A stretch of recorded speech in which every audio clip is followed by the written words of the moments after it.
Hoy vamos a hablar acerca de Dios y de la Santa Trinidad, o vamos a iniciar. Entonces sígame ahí en la lectura conmigo. Punto número 2 de la confesión de Dios y de la Santa Trinidad, párrafo 1. Hoy vamos a hablar y estudiar este párrafo 1. Dice la lectura de la confesión: el Señor nuestro Dios es un Dios único, vivo y verdadero, cuya subsistencia está en Él mismo, y es de Él mismo, infinito en su ser y perfección, cuya esencia no puede ser comprendida por nadie sino por Él mismo. Es espíritu purísimo, invisible, sin cuerpo, miembros o pasiones, el único que tiene la inmortalidad y que habita en su luz inaccesible. Es inmutable, inmenso, eterno, inescrutable, todopoderoso, infinito en todos los sentidos, santísimo, sapientísimo, libérrimo, absoluto, que hace todas las cosas según el consejo de su inmutable y justísima voluntad para su propia gloria. Es amantísimo, benigno, misericordioso, longánimo, abundante en bondad y verdad, perdonando la iniquidad, la transgresión y el pecado, galardonador de los que buscan con diligencia y sobre todo justísimo y terrible en sus juicios, que odia todo pecado y que de ninguna manera dará por inocente al culpable. Mis hermanos, lo que vemos aquí es un Dios único. De manera general, rápido, es un Dios único. Solo es uno. Y en la primera parte de este párrafo, el Señor nuestro Dios es Dios único, vivo y verdadero. Aquí se destaca uno de esos atributos que muy poco conocemos, o que si lo conocemos o lo mencionamos, no nos destacamos a ver la importancia de este atributo, que es la singularidad de Dios. El Señor nuestro Dios es Dios único, vivo y verdadero. Es singular, no plural. ¿Sí me van llevando? Es uno. Y de lo que vamos a hablar aquí es acerca de la teología. La teología. Ya saben que esta palabra es una palabra original griega, es una palabra compuesta. Teo significa Dios y logía es el conocimiento, el estudio. Así que unido esto, traducido al español, es conocimiento o estudio de Dios. Sin embargo, desde el punto de vista teológico, justamente esto, Dios y la Santa Trinidad, es lo que en la teología se conoce como la teología propia. Es decir, la doctrina de Dios mismo, hablando acerca de sus atributos, de sus características. Porque hay atributos, conocemos que hay dos clases de atributos, ¿verdad? ¿Sí lo conocemos? ¿Quién lo conoce? Levanten la mano. Sin miedo. Muy bien, Vladimir. Gracias, Vladimir. Mi hermana ya también. Dios tiene y ha dado a conocer atributos. Unos se clasifican como atributos incomunicables y otros como atributos comunicables. ¿Y con qué se come eso? Pero ya les voy a explicar. Por gracia de Dios, en nuestros discipulados, y esa es la importancia por la cual también el pastor hace énfasis cada domingo, de que asistamos a los discipulados. En estos discipulados nosotros los días miércoles y sábados estudiamos y hemos estudiado algunos de los atributos de Dios. Y esa es la razón por la cual voy a exponer hoy algunos de estos atributos y la razón por la cual quizás a algunos de ustedes les parecerán conocidos. ¿Por qué? Porque son atributos que hemos estudiado ya en nuestros discipulados.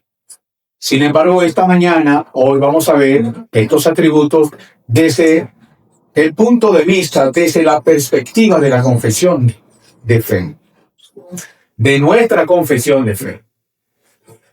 Hay una pregunta que se hace todo ser humano, creyente y no creyente.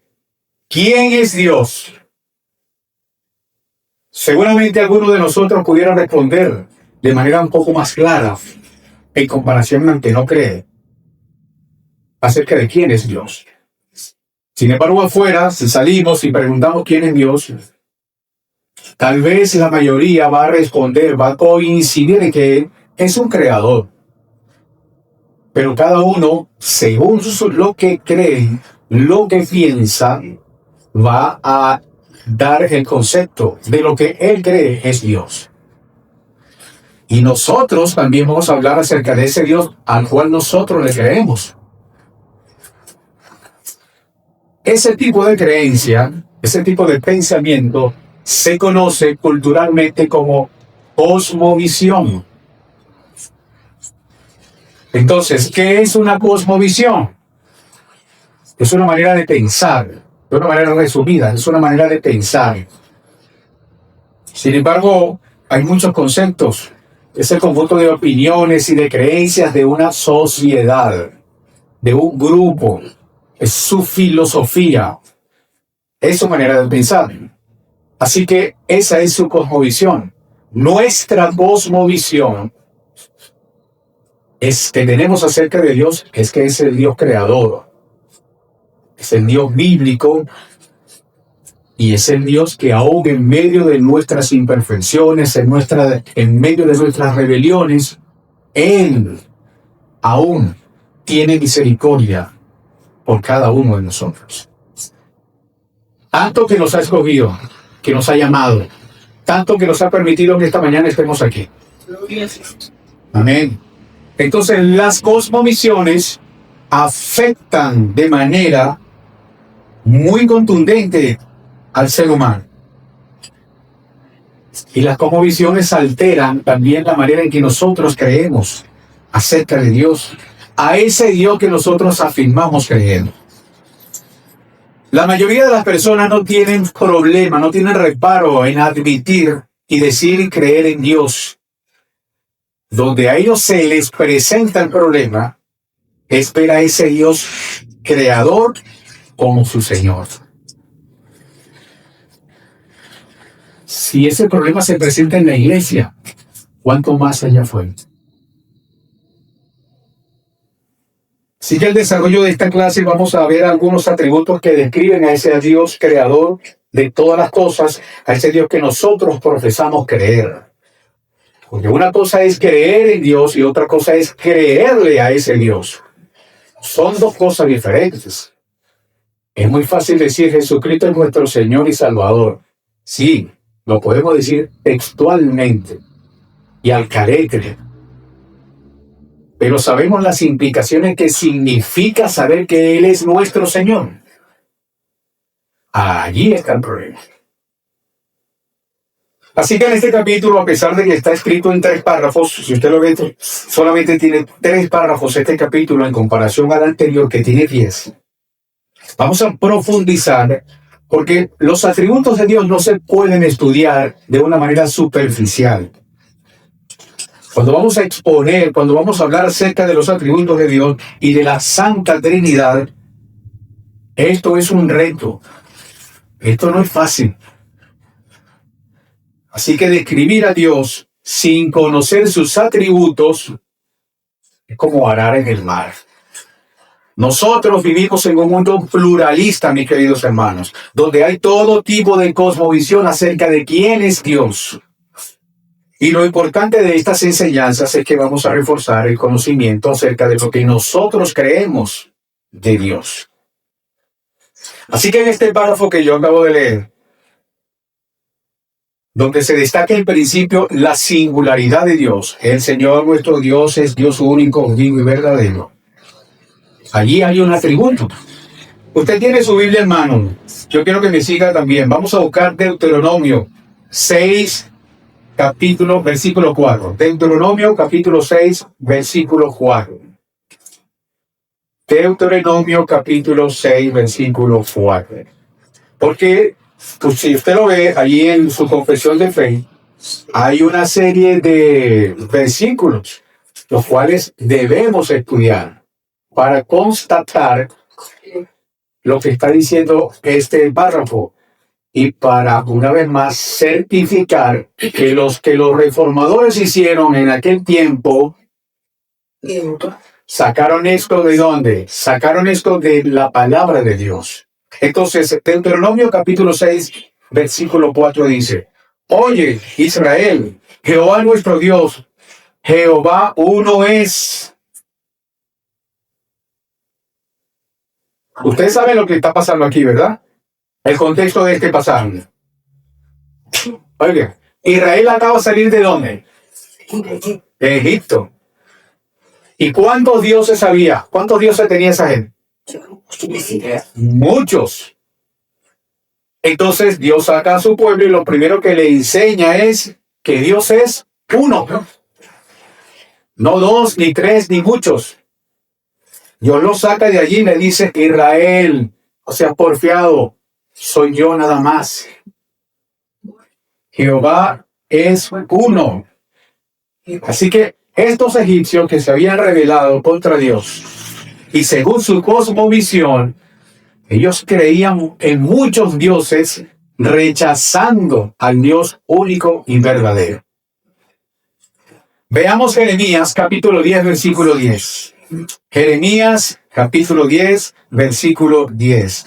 Recuerden que la semana pasada les dije, y se los repito, que si yo aquí estoy hablando y no les demuestro con la palabra de Dios lo que ella dice, usted tiene todo el derecho de decirme charlatán y que me baje de aquí.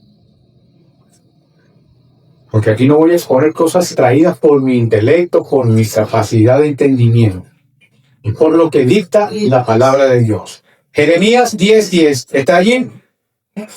Dice: proclama que Jehová es el Señor, entre paréntesis, el Señor, es el Dios verdadero, el Dios vivo y el Rey eterno. Si usted puede subrayar ahí en su Biblia 3 palabras, hágalo. Porque aquí hay características que hay que destacar, debemos destacar. Verdadero, vivo y eterno. Hágale un énfasis allí a ese versículo. Aquí está hablando este versículo de atributos de Dios. ¿Y qué características vemos aquí acerca de quién es Dios? Aquí lo vemos. Que es un Dios verdadero, que es un Dios que está vivo. Y un Dios vivo es un Dios que puede ver, que puede escuchar, a diferencia de un Dios muerto que solamente lo que puede hacer es estar muerto. Por eso, ese Dios que revela Deuteronomio es un Dios único y verdadero. Y aquí se destaca en Jeremías este versículo que acabamos de leer, que es un rey eterno. Esta es otra de sus características, otro de sus atributos. Yo había preparado para esta enseñanza un corto video, pero que lamentablemente, bueno, por cuestiones X, no pude presentárselos. Sin embargo, les voy a relatar lo que estaba pasando, lo que quería que ustedes vieran y escucharan. Fue una reunión que en un momento determinado el Papa Bergoglio, el anterior, tuvo una reunión hablando acerca de Dios. Y en esa exposición, pues, hizo ver declaraciones de un islamista, de un Hare Krishna, de un budista, de un sacerdote, en fin, una serie de personajes que cada uno representaba una religión. Eso pudiéramos llamarlo una religión o una reunión ecuménica. Para concluir, el Papa Bergoglio decir que todos los caminos conducen a Dios. Eso sabemos que es un error. Mire lo que dice Pablo en 1 Corintios, capítulo 8, versículos 4 al 6. 1 Corintios, capítulo 8, versículos 4 al 6. Cuando esté allí, indíqueme, por favor. Yo necesito que usted me siga la lectura. 1 Corintios, capítulo 8, versículos 4 al 6. Dice la palabra de Dios: acerca, pues, de las viandas que se sacrifican a los ídolos, sabemos que un ídolo nada es en el mundo, y que no hay más que un Dios. Pues aunque haya algunos que se llamen dioses, sea en el cielo o en la tierra, como hay muchos dioses y muchos señores, para nosotros, sin embargo, solo hay un Dios, el Padre, del cual proceden todas las cosas, y nosotros somos para Él, y un Señor Jesucristo, por medio del cual son todas las cosas, y nosotros por medio de Él. Así que de acuerdo a la Biblia, eso que les comenté brevemente que ofrecía en ese momento el Papa Bergoglio, eso tiene que ser rechazado. El Dios de las Escrituras no es Alá, no es Mahoma, no es Buda. El Dios de la Escritura no es Hare Krishna, no es Changó, no es Yemayá, no es el Santo Niño de Atocha. El Dios de la Escritura, ¿qué dice Deuteronomio?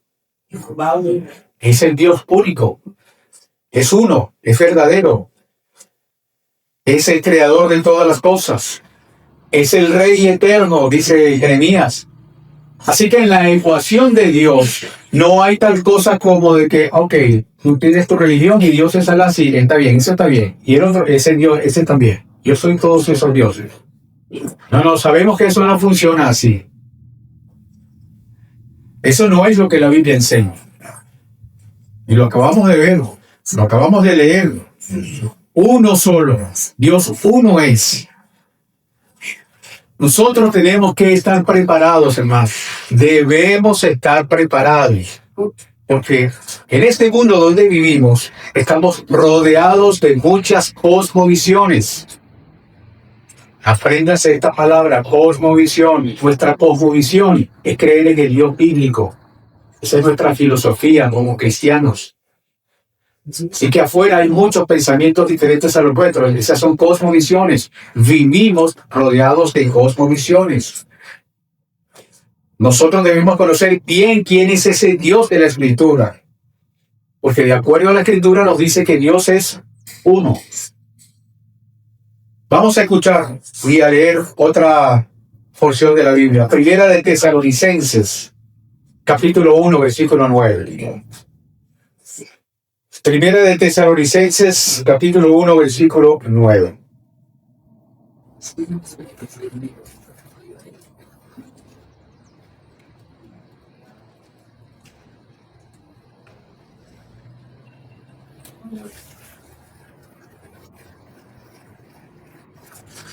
¿Están ahí? Dicen, porque ellos mismos cuentan de nosotros la manera en que nos recibisteis y cómo os convertisteis de los ídolos a Dios para servir al Dios vivo y verdadero. Mis hermanos, si a nosotros se nos presentan problemas cuando hablamos del Dios verdadero, y a veces se nos presentan problemas tan serios que nosotros no tenemos respuesta por el desconocimiento, porque no conocemos en profundidad dónde estamos metidos. Y cuando le hablamos a alguien acerca de este Dios único, de este Dios verdadero, de este Dios bíblico, y le hablamos de la salvación, de la razón por la cual Jesucristo tuvo que venir aquí. Y cuando de allá para acá nos vienen preguntas como ¿me tengo que arrepentir de qué? ¿Y por qué me arrepiento? Si yo estoy bien, yo vivo bien, yo soy un esposo pero ejemplar. En mi casa no falta nada. Mis hijos estudian en buenos colegios. Soy un buen vecino. Pero tiene que ser salvo. ¿Y salvo de qué? A veces hay preguntas que nosotros no sabemos responder. Y cuando nos presentan ese espacio donde estamos nosotros metidos, debe haber una reflexión en nosotros para decir, tengo que estudiar. Porque no es hablar de Dios por hablar de Dios, dice hermano. No es el simple hecho que usted venga aquí el domingo nada más. Hermano, no nos pasemos de religiosos. Tenemos la obligación, el deber de estudiar, porque hay muchas cosas afuera a las cuales nosotros no sabemos cómo responder. ¿Y qué dice también mucha gente de afuera? Y tú eres evangélico y tú no sabes eso. ¿Qué quedará para mí entonces? ¿Por qué digo esto? Porque cosas parecidas y más fuertes le sucedían a Pablo. Cuando Pablo escribe a los tesalonicenses y le habla de que ellos mismos cuentan de nosotros la manera en que nos recibiste, de cómo os convertisteis de los ídolos a Dios para servir a Dios y verdadero, Pablo cada vez que iba a las ciudades tenía problemas, les presentaba un problema a esa gente, porque ellos estaban adorando a un Dios falso. Pero había una diferencia entre Pablo y nosotros. Pablo estaba preparado. Pablo se dedicó a estudiar. Pablo se dedicó a servir de manera coherente con ese Dios que ya él ahora creía. Así que Pablo les hablaba con la verdad. Los ofendía, los enfrentaba, los confrontaba con la verdad de la palabra. Entonces esta gente comenzaba a deslastrarse de lo que mal había aprendido y comenzaba a creer en el verdadero Dios, en el verdadero evangelio. Entonces aquí vemos la singularidad de Dios. Y esto nada más comenzando este párrafo. La singularidad de Dios nos dice que Dios es un Dios singular, que nada es como Él, nadie es como Él. Él es el alfa y el omega, es uno solo. Pero en esta singularidad se desprende otro atributo. Y es, como Él es único, es independiente. Entonces aquí vemos otro atributo que muy poco conocemos y es la independencia de Dios. Ustedes nos han dado cuenta que nosotros y el resto de los seres humanos nos jactamos de algo. De decir que somos ¿qué? Independientes. Que somos independientes. No, yo no dependo de esto. Y a veces inclusive en los matrimonios hay confrontaciones entre papá y mamá que la mujer dice: yo soy independiente, no necesito que tú me traigas nada, yo puedo. Y el hombre también, y todos somos independientes. Pero si lo vemos desde el punto de vista humano, un ejemplo rápido, para que usted estuviera aquí, ¿qué pasó años antes? Pasó de que su papá y su mamá se unieran. Entonces dependieron de que papá y mamá se unieran íntimamente y hubiera todo el proceso de fecundación, que ya todo eso lo conocemos, y usted estuviera aquí. Para que sus hijos nacieran, ¿de qué dependió? De que usted y su esposa y usted, esposo, se unieran. Entonces, siempre estamos dependiendo de algo. No somos independientes. Así que, nosotros nos jactamos de eso. Sin embargo, en la creación de Dios, todos nosotros dependemos de Dios. Sin embargo, en el caso de Dios las cosas no son así. A Dios nadie lo creó. Él fue y sigue siendo independiente. Él no necesita de nuestra independencia para existir. Y esto es lo que se conoce desde el punto de vista teológico, esa independencia de Dios, de esa existencia propia o teológicamente se conoce como la aceidad. La aceidad de Dios. Porque si Él hubiera decidido no hacer nada, no hace nada.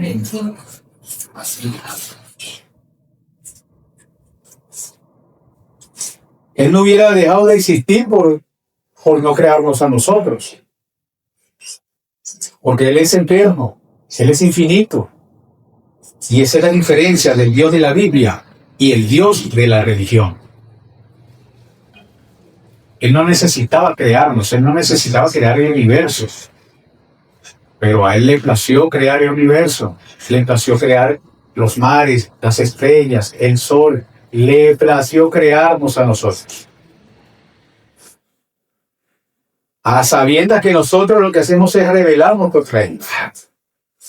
Y estas son las cosas misteriosas de Dios, en las cuales voy a ahondar un poquito más adelante. Así que, mis hermanos, esa es la diferencia de este Dios único, verdadero, al Dios que cada ciudad, cada cultura se crea.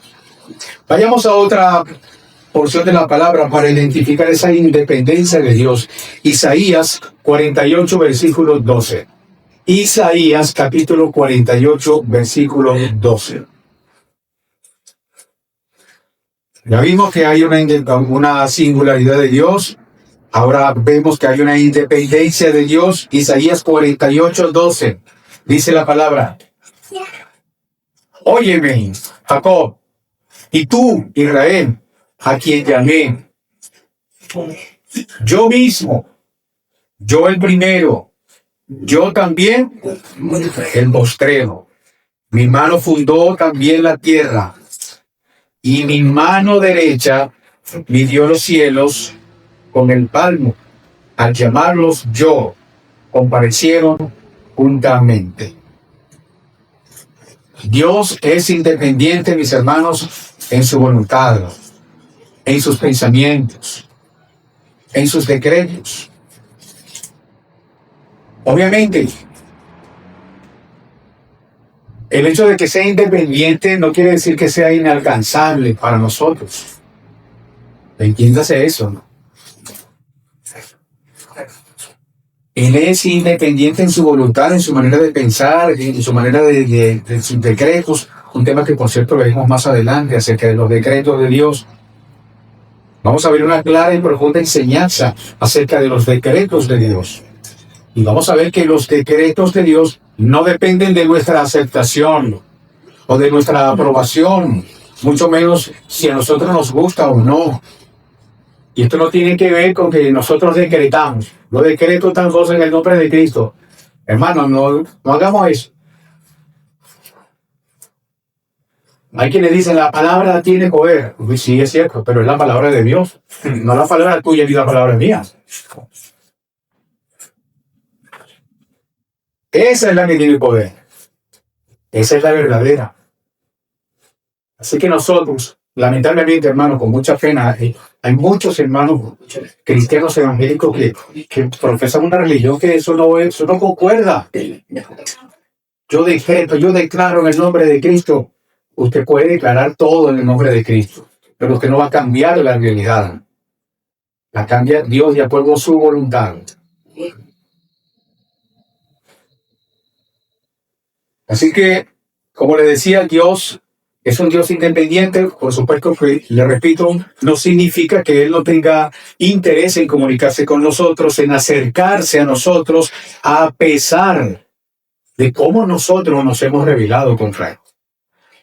Dios es un ser independiente en todo lo que tiene que ver con su creación, en todo lo que tiene que ver con sus pensamientos, en todo lo que tiene que ver con su voluntad, en todo lo que tiene que ver con sus decretos. Hay un himno, y nosotros lo hemos cantado aquí, que se llama Contempla a Dios, que dice algo como: ¿quién le dio consejos al Señor? ¿Quién cuestiona lo que Él habló? ¿Quién al sabio Dios puede enseñar? ¿Quién comprende su majestad? Y otra estrofa dice: reyes, pueblos, tiemblan a su voz. La creación le rinde adoración. Eso es lo que deberíamos hacer nosotros. Rendirle adoración a Dios. Pero no el domingo nada más cuando venimos aquí. Rendirle adoración toda la semana. Es decir, darnos como ofrendas a Dios. ¿Cómo nos comportamos? ¿Cómo estamos viviendo? ¿Cómo estamos pensando? ¿Cómo estamos hablando? Porque aquí podemos hablar de hermandad entre hermanos. Y de allí para allá, ¿cómo no? ¿Cuál es el grupo que nos gusta estar, en el que nos gusta estar? Y no estoy diciendo que usted, a partir de este momento, rechace a los que no piensan como usted. No. Sino que ya sabemos que hay momentos donde nosotros no debemos estar. Y cuando eso ocurre, cuando usted se dé cuenta de ello, entonces usted debería tener conciencia de que está dando fruto en lo que ahora piensa, en lo que ahora cree. Porque ya no se comporta como antes. Nacimos de nuevo. Entonces, nueva criatura somos. Ya no nos comportamos como antes. ¿O sí? No, no me lo responda a mí. Responda si usted dice. Piense, analice cómo está viviendo.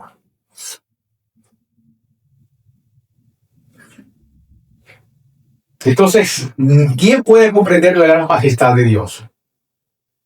Hay cosas misteriosas de Dios que a nuestra intelectualidad, muy pequeña por cierto, delante de esa intelectualidad de Dios, nos cuesta entender. Mire, imagínense que, no tengo que saber imagínense un círculo grande, inmenso. Ese círculo grande, inmenso es Dios. Y nosotros, nuestra capacidad de entendimiento, es apenas una sombrita delante de ese círculo grandote que está allí. Eso somos nosotros delante de ese Dios creador. Es decir, somos nada. Sin embargo, a veces, muchos de nosotros, de los que estamos aquí y de todos los cristianos, nos sentimos, hay un cierto orgullo porque yo tengo más conocimiento, yo soy más maduro en la fe que tú, mi hermano. No, tú eres tan tonto como el otro, porque aquí ninguno es más que otro. Delante de Dios, todos iguales. Y sí es cierto, hay unos que tienen más capacidad que otros, hay unos que tienen más madurez que otros, sí, es verdad, pero no para opacar al otro, para humillar al otro. Más bien, si usted es más maduro en la fe, pues corríjame, exhórteme. Si ve que yo estoy flaqueando, si ve que estoy cometiendo un error, eso debemos hacer cada uno de nosotros. Así que Dios no necesita nada de nosotros para llevar a cabo su plan, su propósito. Nosotros más bien recibimos el beneficio de que Él se quiera relacionar con nosotros. Y no es como dijo un pastor muy famoso que conocemos. Su nombre es Cash Luna. Él dijo en una oportunidad, Dios preferiría morirse con nosotros que vivir sin nosotros. ¿Cómo podríamos llamar eso? Herejía. Entonces, mis hermanos, aquí vemos que hay una singularidad de Dios, que hay una independencia de Dios, pero a raíz de esa independencia de Dios, por ser el independiente, por ser el todo, a nosotros como seres humanos se nos hace incomprensible algunas cosas de Dios. Entonces aquí hay otro atributo que debemos destacar, la incomprensibilidad de Dios. Ya hemos visto 3. Y apenas estoy hablando de la primera parte del punto 1 de este capítulo 2 de Dios y de la Santa Trinidad. Todo esto lo estoy haciendo desde este párrafo. El Señor nuestro Dios, que es único, vivo y verdadero, hasta allí. Y todavía nos falta el resto de lo que está allí en este primer párrafo, o en el punto 1. Entonces aquí vemos una singularidad de Dios, aquí hay una independencia de Dios, pero en medio de esa independencia de Dios también hay una incomprensibilidad de Dios. No todo lo de Dios se nos hace fácil entender. En la Escritura podemos hallar muchos atributos de Dios. Sin embargo, en nuestra naturaleza humana se hace incomprensible. Hay cosas que no logramos entender porque son misteriosas. Y por más que le busquemos las 5 patas al gato, no la vamos a conseguir. Aquí pudiéramos hacer como los reformadores del siglo XV, del siglo XVI, que hicieron asambleas, reuniones hasta de 1 año para discutir un punto específico. Bueno, aquí pudiéramos pasar 1 año, 2 años, 5 años, lo que Dios nos permita a nosotros discutir algunas cosas que no entendemos de Dios. Y le aseguro que no alcanzará la vida que nos toque por vivir y vamos a conseguir la respuesta. Yo no sé si en el otro lado, del otro lado de la vida, cuando partamos, vayamos a conocer, vaya a ser revelado a nosotros esas cosas misteriosas que aquí no hemos podido ni vamos a entender. Yo no sé si va a ocurrir allá, sí o no. Yo todavía no he ido para allá, así que no les puedo contar. Pero se nos hacen incomprensibles cosas que no logramos entender porque son solo reserva para Dios. Por ejemplo, yo me pregunto, y aquí podemos hacer muchísimas más preguntas. ¿Por qué Dios permitió que Satanás se rebelara contra él en el cielo? Sí, usted me podrá dar una respuesta de la que ya sabemos, pero vamos a profundizar en el asunto. ¿Para qué hizo eso? ¿Para qué me creó a mí si ya sabía cómo me iba a comportar yo? Bueno, hermano, que tenía que cumplir un propósito, tenía que vivir esta serie de cosas y ahora está dando testimonio de haber creído. Eso lo sabemos. Pero es que debe haber algo más profundo allí. ¿Por qué permitió que Satanás y subiera al cielo y se rebelara contra Dios? Esas son las cosas. Yo no lo sé. Si usted lo sabe, por favor, cuando yo termine, usted me llama y usted me lo explica. Para yo despejar mis dudas. Pero hasta este momento, yo no lo sé. Otra de las cosas misteriosas que podemos hablar acerca de Dios, ¿por qué Dios creó a una raza humana que sabía que se iba a rebelar contra él? ¿Usted se ha preguntado eso, hermano? Aquí podemos conseguir muchas respuestas, pero le aseguro que vamos a quedar inconformes. Usted me dará su respuesta según su punto de vista o según lo que usted piensa, dice la palabra de Dios, y yo le daré también mis apuntes. Pero seguiremos en el punto. ¿Por qué, siendo un Dios infinito, se encarna para morir por nosotros? Y esto es parte de esta respuesta, la podemos ver, yo digo que de una manera superficial cuando estudiamos la obra de Cristo, cuando vemos la obra de Cristo, esa obra maravillosa que Él hizo allí. Pero la pregunta va más allá de eso que ya sabemos. ¿Por qué tuvo que hacer Dios esas cosas? Para mí, mis hermanos, les confieso, es un misterio. Yo no sé para ustedes, para mí lo es. ¿Por qué? Son las cosas misteriosas de Dios. Por ejemplo, otra pregunta, ¿por qué la tercera persona de la Trinidad puede estar dentro de nosotros y aún nosotros seguimos pecando? Y aquí provoca ser como el chavo. No sé. Esas son preguntas que no le consigo respuesta, que me dejen por lo menos satisfecho de decirle, Dios, sí, está bien, lo comprendí. Yo no sé qué tantas preguntas usted puede hacerse acerca de lo que no comprende acerca de Dios. ¿Por qué muere un niño? Señor, apenas tenía 2 años, ¿por qué se murió? Esas son cosas que no comprendemos. ¿Por qué no me morí yo, que estoy más viejo? ¿Por qué se murió el nieto, la nieta, el hijo, la hija? Eso no lo podemos comprender. ¿O sí? No lo comprendemos. Esas son las cosas misteriosas de Dios. Por eso Dios es un Dios, en algunos momentos como estos, incomprensible. Y esto es parte de su característica, la incomprensibilidad de Dios. Así que aquí hemos visto ya 4 atributos y lo hemos desarrollado todo el texto. Eso va a quedar para la próxima clase, si Dios lo permite. Porque aquí hay otros atributos: su inmutabilidad, su inmensidad, su eternidad, su inescrutabilidad, su sapiencia, su absolutismo, su bondad, su abundancia, su misericordia, su verdad. Hermanos, aquí nos llega el 31 de diciembre y no hemos terminado este capítulo. Si profundizamos como debemos profundizar, para conocer bien a ese Dios que nosotros decimos creer, que nosotros decimos creer en ese Dios, nosotros tenemos que conocerlo.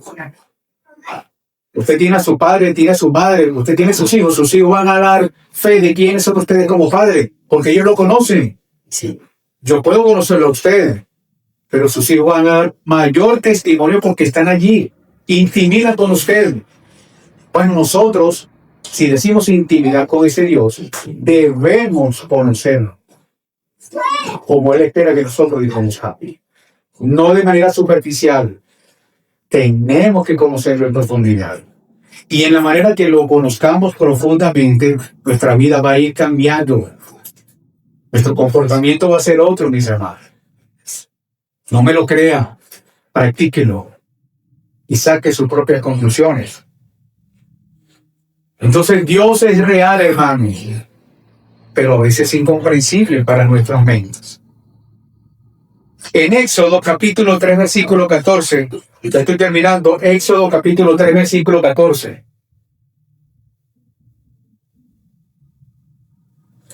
Éxodo 3, 14. ¿Lo tienen? Éxodo 3, 14. Y respondió Dios a Moisés. Mire esto es maravilloso, hermano. Yo soy el que soy. Y digo, así dirás a los hijos de Israel. Yo soy, me envió a vosotros. Si para nosotros todas estas cosas son incomprensibles, póngase los zapatos de Moisés. Moisés quedó, yo pienso que quedó perplejo. Si para nosotros cosas como estas se nos hacen incomprensibles, para Moisés también, yo me imagino, la palabra no nos dice nada al respecto, pero yo pienso que ocurrió así. Se imaginan a Moisés decirle al pueblo, oye Israel, yo soy, me envió a hablarles a ustedes. Ese pueblo que está allá dirá, bueno, nosotros que estamos pasando algo, que estamos aquí creyendo muchas cosas. Ahora este nos dice que yo soy, lo envió, este está más loco que nosotros.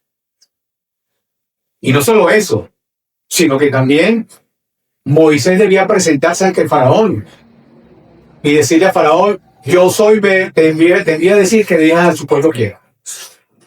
Como mínimo yo pienso también, no lo dice el texto, pero yo pienso que faraón le preguntaría a Moisés, ¿y quién es yo soy? Moisés no tuvo respuesta seguramente porque Dios nada más le dijo, yo soy, te envía. No le dio explicación. El derecho se lo reservó Dios. Moisés hizo lo que nosotros debemos hacer. Creer y obedecer. Cumplir lo que se envió.